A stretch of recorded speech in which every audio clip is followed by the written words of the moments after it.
ನಮಸ್ಕಾರ ಪ್ರಿಯ ವೀಕ್ಷಕರೇ, K J news India ವಾಹಿನಿಯಲ್ಲಿ ತಮಗೆ ಸ್ವಾಗತ ಸುಸ್ವಾಗತ. ಮುಖ್ಯಾಂಶಗಳು: ಅಭಿವೃದ್ಧಿ ಪ್ರಾಧಿಕಾರ ಆಯುಕ್ತರು ಆಗಿ ಪ್ರಭಾರ ವಹಿಸಿಕೊಂಡ ಜಗನ್ನಾಥ್ ರೆಡ್ಡಿ. ವಾರ್ತೆ ವಿವರ: ಬಸವ ಕಲ್ಯಾಣ ನಗರದಲ್ಲಿ ಇಂದು ಬಸವ ಕಲ್ಯಾಣ ಅಭಿವೃದ್ಧಿ ಪ್ರಾಧಿಕಾರ ಆಯುಕ್ತರು ಆಗಿ ಪ್ರಭಾರ ವಹಿಸಿಕೊಂಡ ಜಗನ್ನಾಥ್ ರೆಡ್ಡಿ ಅವರಿಗೆ ಪ್ರಮುಖರಿಂದ ಸನ್ಮಾನ. ಈ ಸಂದರ್ಭದಲ್ಲಿ ಮಾತನಾಡಿದ ನರ್ಸಿಂಗ್ ರೆಡ್ಡಿ ಗ್ಲಾಂಡಿಗರ್, ಬಸವ ಕಲ್ಯಾಣ ತೇರ್ ಮೈದಾನದಲ್ಲಿರುವ ಸಭಾಭವನ ಸೋರುತ್ತಿದ್ದು ರಿಪೇರಿ. ಸಭಾಭವನ ಕಟ್ಟಡದಲ್ಲಿರುವ ಗ್ರಂಥಾಲಯ 1 ವರ್ಷದಿಂದ ಮುಚ್ಚಿದ್ದು, ಅದನ್ನು ಓಪನ್ ಮಾಡಿ ಮುಂಜಾನೆ 10 ಗಂಟೆಯಿಂದ ಸಂಜೆ 8 ಗಂಟೆವರೆಗೆ ತೆರೆದಿಟ್ಟು ವಿದ್ಯಾರ್ಥಿಗಳಿಗೆ ಓದಲು ಅನುಕೂಲ ಮಾಡಿಕೊಡಬೇಕು. ಅಕ್ಕ ನಾಗಮ್ಮ ಗವಿಯಲ್ಲಿ 1 ವರ್ಷದಿಂದ ಕುಡಿಯುವ ನೀರಿನ ಟ್ಯಾಂಕ್ ಬಂದಾಗಿದ್ದು, ಅದರ ಯಾಂತ್ರಿಕರಿಗೆ ಕುಡಿಯುವ ನೀರಿನ ವ್ಯವಸ್ಥೆ ಮಾಡುವುದು.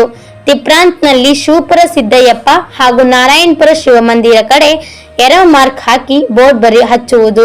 ತಿಪ್ರಾಂತ್ ಐಬಿಯಿಂದ ಶಿವಪುರ ರಸ್ತೆಯವರೆಗೆ ಫುಟ್ಪಾತ್ ನಿರ್ಮಿಸುವುದು ಮತ್ತು ಶರಣರ ಸ್ಮಾರಕಗಳಿಗೆ ಸುಣ್ಣ ಬಣ್ಣ ಹಚ್ಚುವ ಕುರಿತು ಮನವಿ ಮಾಡಿದರು. ಈ ಸಂದರ್ಭದಲ್ಲಿ ಪ್ರಮುಖರಾದ ಸುರೇಶ್ ಅಕ್ಕನ್ನ, ಡಾಕ್ಟರ್ ಮಲ್ಲೇಶ್, ವಿಷ್ಣು ಜಮಾದಾರ್, ಅಶ್ವಿನಿ ಗೋರಟೆ ಉಪಸ್ಥಿತರಿದ್ದರು. ಕೆಜೆ ನ್ಯೂಸ್ ಇಂಡಿಯಾ ವಾಹಿನಿ, ಬಸವ ಕಲ್ಯಾಣ.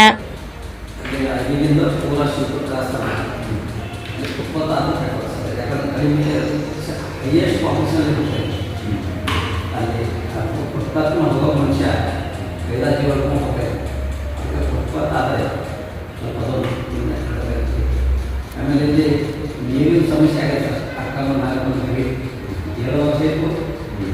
ಕುಡಿಯುವ ನೀರಿನ ಟ್ಯಾಂಕ್ ಇದೆ. ಈ ಚಾನೆಲ್ ಅನ್ನು ಸಬ್ಸ್ಕ್ರೈಬ್ ಮಾಡಿ ಮತ್ತು ಪಕ್ಕದಲ್ಲಿರುವ ಬೆಲ್ ಬಟನ್